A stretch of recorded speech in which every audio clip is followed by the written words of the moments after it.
আজকের ভিডিওতে আমরা আলোচনা করব মাধ্যমিক 2025 এবিডি টেস্ট পেপার থেকে ভূগোল বিষয়ের 130 পেজের বিভাগ গ। প্রথমেই কোয়েশ্চেন আছে 3-1 দাগের পেডিমেন্ট কি?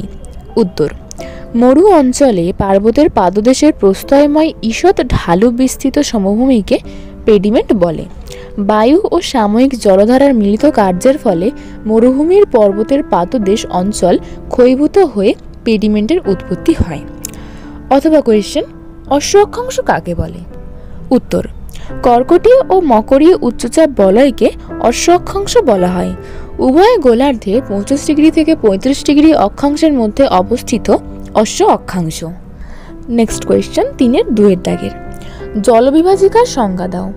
উত্তর, একটি নদী অববাহিকা থেকে অপর একটি নদী অববাহিকা যে উচ্চভূমি দ্বারা পৃথকীকৃত হয় তাকে জলবিভাজিকা বলে। পাহাড়, পর্বত প্রভৃতি উচ্চভূমি জলবিভাজিকা রূপে অবস্থান করে। যেমন এশিয়া মহাদেশের মধ্যভাগের উচ্চ পার্বত্য অঞ্চল পৃথিবীর বৃহত্তম জলবিভাজিকা। এর অথবা কোয়েশ্চেন, বান ডাকা কাকে বলে? উত্তর, মূলত ভরা কোটালের সময় সমুদ্রের জল নদী মোহনার মধ্য দিয়ে প্রবল বেগে প্রায় 5 থেকে 7 মিটার উঁচু হয়ে সশব্দে উজানের দিকে এগিয়ে চলে। একে বান ডাকা বলে। যেমন ভাগীরথী, হুগলি নদীর সারাসারির বান বিখ্যাত। এছাড়া টেমস, আমাজন, ইয়াংসিকিয়াং প্রভৃতি নদীতে বান ডাকা দেখা যায়। নেক্সট কোয়েশ্চেন 3-3 দাগের পরিবেশ মিত্র বর্জ্য বলতে কি বোঝায়? উত্তর, পরিবেশ মিত্র বর্জ্য বলতে এমন ধরনের বর্জ্য বোঝায় যা পরিবেশের জন্য ক্ষতিকর নয় এবং সহজে প্রাকৃতিক উপায়ে পুনর্ব্যবহার ও নিষ্পত্তি করা যায়। এ ধরনের বর্জ্য পরিবেশের ভারসাম্য রক্ষা করে এবং দূষণ সৃষ্টি করে না। যেমন রান্নার অবশিষ্টাংশ, সবজি বা ফলের খোসা, গাছের পাতা ইত্যাদি। এর অথবা কোয়েশ্চেন রয়েছে, ইউট্রোফিকেশন কি? উত্তর, সাধারণত সাবান জল, কৃষি জমিতে ব্যবহৃত রাসায়নিক সার থেকে নাইট্রেট, ফসফেট ও সালফেট জাতীয় পদার্থ জলে মিশে হ্রদ, জলাশয়ে বা পুকুরের জলে পতিত হয়ে সেখানে শৈবাল জাতীয় উদ্ভিদ প্রচুর পরিমাণে বৃদ্ধি পায়। অক্সিজেনের ঘাটতির জন্য এগুলি মরে পচে যায় এবং জলাশয়ের তলদেশে জমা হয়ে ক্রমশ জলাশয়কে ভরাট করতে থাকে। এই প্রক্রিয়াকে ইউট্রোফিকেশন বলে। নেক্সট কোয়েশ্চেন 3-4 দাগের মৌসুমী বিস্ফোরণ কাকে বলে?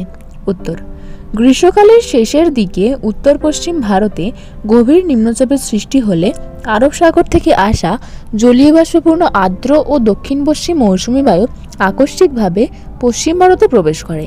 এই বায়ুপ্রবাহ পশ্চিমঘাট পর্বতে বাধা পেয়ে দক্ষিণ পশ্চিম ভারতের মালাবার উপকূলে হঠাৎ প্রবল বেগে বৃষ্টিপাতের মধ্য দিয়ে ভারতের বর্ষাকালের সূচনা করে। তাই একে মৌসুমী বিস্ফোরণ, বার্স্ট অফ মনসুন বলা হয়। অথবা ধারণযোগ্য উন্নয়ন বলতে কি বোঝো?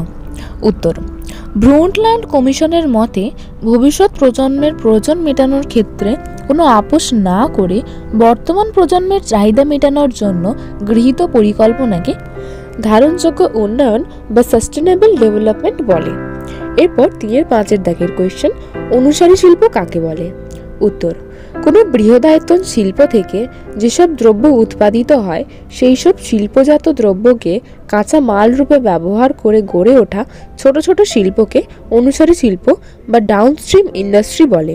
যেমন পেট্রোরসায়ন শিল্প থেকে উৎপন্ন প্লাস্টিক বা পিভিসি শিটকে ব্যবহার করে বহু প্রকার প্লাস্টিক চেয়ার, টেবিল, বালতি, মগ শিল্প গড়ে উঠেছে। অথবা ভারতের কৃষিতে সবুজ বিপ্লবের অর্থ কী? উত্তর, সবুজ বিপ্লব বা গ্রিন রিভলিউশন বলতে উচ্চ ফলনশীল বীজ এবং অন্যান্য কৃষি পরিকাঠামোর সাহায্যে ফসল উৎপাদনে অভূতপূর্ব উন্নতিকে বোঝায়। এই সবুজ বিপ্লব শুরু হয়েছিল 1960-এর দশকের শেষে ডক্টর নরম্যান আর্নেস্ট বোরলগের উদ্যোগে। গ্রিন রিভলিউশন শব্দটি প্রথম ব্যবহার করেন মার্কিন প্রশাসনের অন্যতম অধিকারী উইলিয়াম এস গন্ড। নেক্সট কোয়েশ্চেন 3-6 দাগের পিক্সেল কি?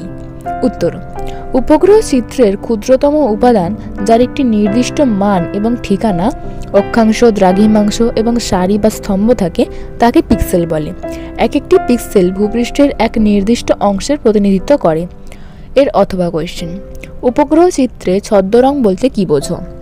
উত্তর, উপগ্রহ চিত্র প্রস্তুত করার সময় লক্ষ্যবস্তুর প্রকৃত রঙের বহিঃপ্রকাশ না করে যদি অন্য রং দ্বারা প্রকাশ করা হয় তবে তাকে ছদ্মরং বা ফলস কালার কম্পোসাইট বলে। যেমন ব্যান্ড এবং উপগ্রহ চিত্রের এফসিসি নীল ব্যান্ডকে সবুজ দেখায়, সবুজ ব্যান্ডকে লাল দেখায় এবং লাল ব্যান্ড অবহেলিত থাকে।